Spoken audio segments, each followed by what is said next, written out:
வணக்கம். இன்னைக்கு நாம பார்க்க போறது அறத்துப்பால்ல உள்ள 5வது அதிகாரமான இல் வாழ்க்கையில உள்ள முதல் குறள். முதல்ல இருந்து பார்த்தோம்னா 41வது குறள்.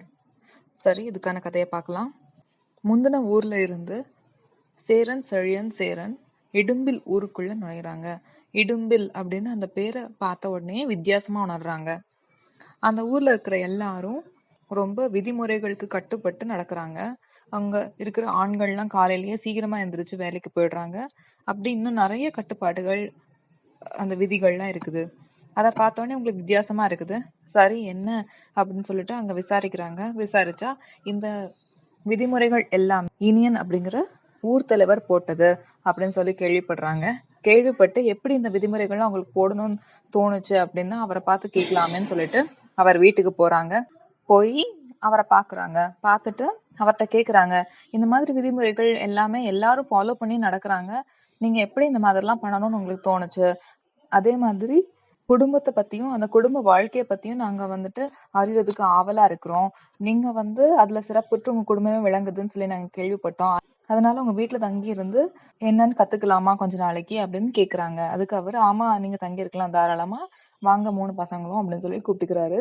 கூப்பிட்டதுக்கு அப்புறம் அவங்க பாக்குறாங்க.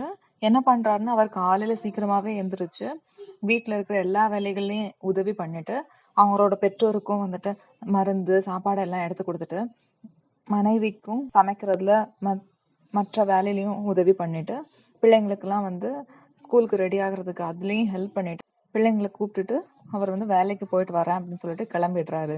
இதை பார்த்த உடனே அவங்க கேக்குறாங்க, ஏன் நீங்க எல்லாத்துலயும் உதவி பண்றீங்க, வீட்டுல இத்தனை பேர் இருக்கிறாங்கல்ல, நீங்க ஏன் பண்றீங்க அப்படின்னு சொல்லிட்டு கேக்குறாங்க.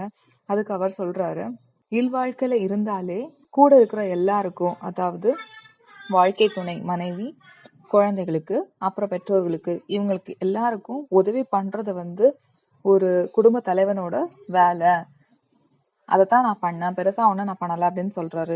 இது ஆச்சரியமா அவங்க பார்த்துட்டு இருக்கிறாங்க.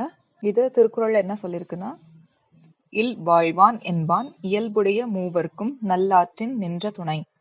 பொருள் என்னன்னா, இல்லறத்தில் வாழ்பவன் வாழ்க்கை துணை, அதாவது மனைவி, குழந்தைகள் மற்றும் பெற்றோர் என இயற்கையாக அமையும் 3 உறவுகளுக்கும் நல்ல வழியில் உதவும் துணை ஆவான்.